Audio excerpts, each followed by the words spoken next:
Bueno, en cuanto a la etapa de adquisición de destrezas en la fase cognitiva del ejercicio del peso muerto, dos factores fundamentales a trabajar se orientan al reconocimiento neuromuscular y articular del movimiento de manera individual, es decir, qué músculos voy a contraer y relajar, sea de manera heterométrica o isométrica, con el fin de saber qué articulaciones voy a tener que movilizar o dejar estables según su papel en el ejercicio.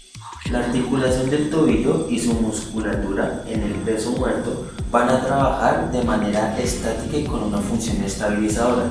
En ningún momento debe haber una flexión del tobillo o una extensión del mismo. Siempre debe procurar mantenerse recta con el fin de mantener la pierna perpendicular respecto al piso.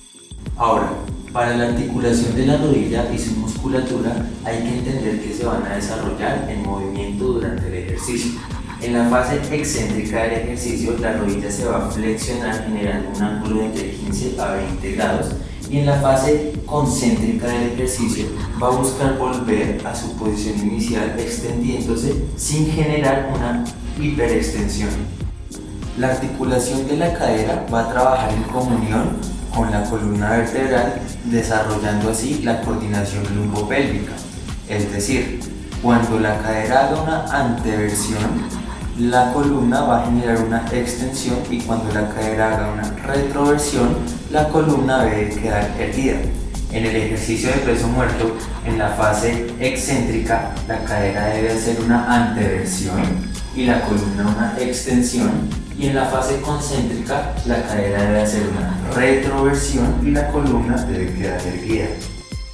En cuanto a la columna, a nivel general debemos entender que hay dos posiciones. Una posición que es extendida y otra posición que es erguida.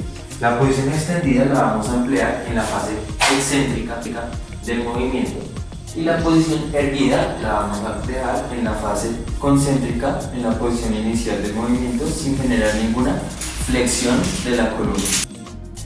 De igual manera, el hombro tiene dos fases, una fase de flexión y otra fase de extensión. La fase de flexión se va a ver en la fase excéntrica del ejercicio, aquí se flexiona, y la fase de extensión se va a ver en la fase concéntrica del ejercicio. En cuanto a la articulación del codo y su musculatura, se debe entender que a lo largo de todas las fases del movimiento, esta articulación debe permanecer completamente extendida, sin ninguna flexión en ninguna de sus fases. Otro criterio a analizar es la retracción y la protracción escapular. La protracción escapular se va a ver en la fase excéntrica del ejercicio cuando sostenemos el peso y la retracción escapular se va a ver en la fase concéntrica del ejercicio cuando llegamos a la fase final del final. Finalmente, analizaremos el cuello. Durante todo el ejercicio, el cuello debe mantenerse totalmente erguido. No debe haber ninguna extensión o flexión del mismo.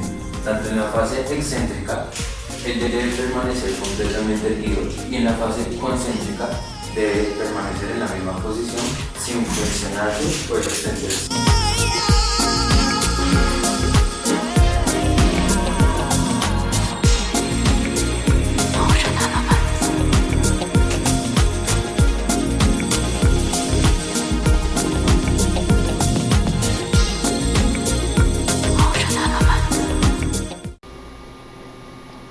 Durante la ejecución del peso muerto es común ver que tanto en la fase inicial como en la fase final no se mantenga una estabilidad articular en la rodilla y se generen hiperextensiones de estas estructuras, como puede observarse en la parte izquierda de la pantalla.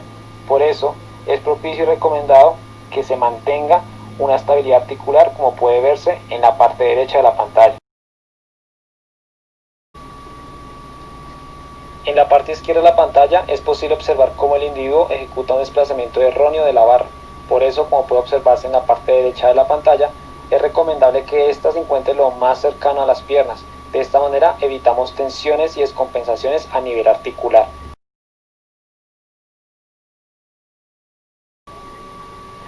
Es común observar que durante la ejecución del peso muerto existen desactivaciones musculares del tren superior.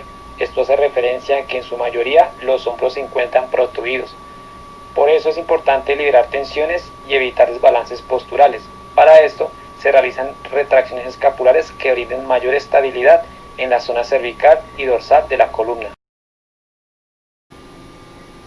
Es normal observar que durante la ejecución del peso muerto existan reflejos tónicos en la zona cervical.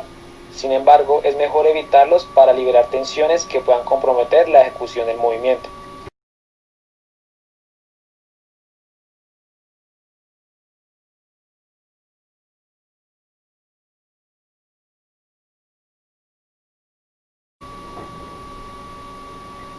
El objetivo de este ejercicio es que con apoyo del primer balón se apriete fuertemente con las rodillas. De esta manera generamos estabilidad y evitamos hiperextensiones. Por otro lado, el segundo balón supone un punto imaginario en el espacio que se debe seguir con la mirada, quitando de esta forma reflejos tónicos.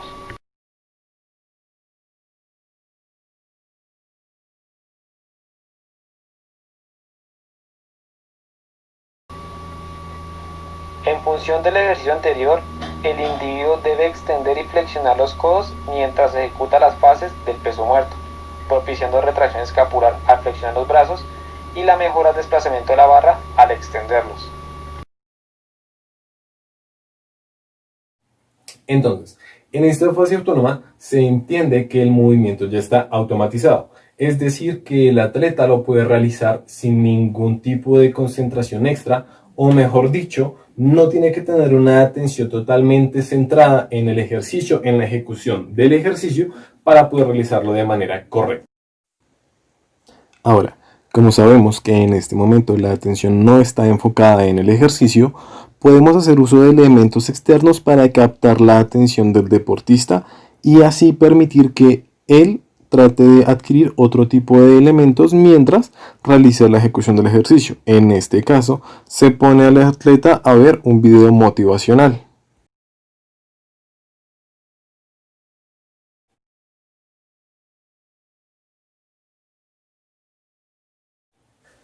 Con este ejercicio lo que buscamos es enseñarle al atleta que su torso debe estar totalmente recto.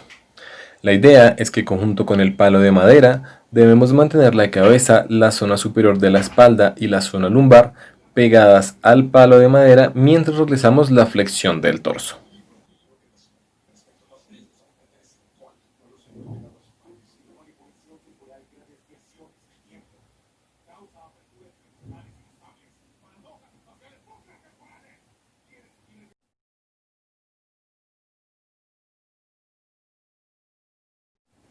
Con este ejercicio buscamos mejorar la fuerza del músculo trapecio en su zona media y de los músculos romboides mayor y menor. En este caso realizamos movimientos de retracción y protracción escapular, es decir, tratamos de juntar nuestras escápulas en la parte de nuestra espalda.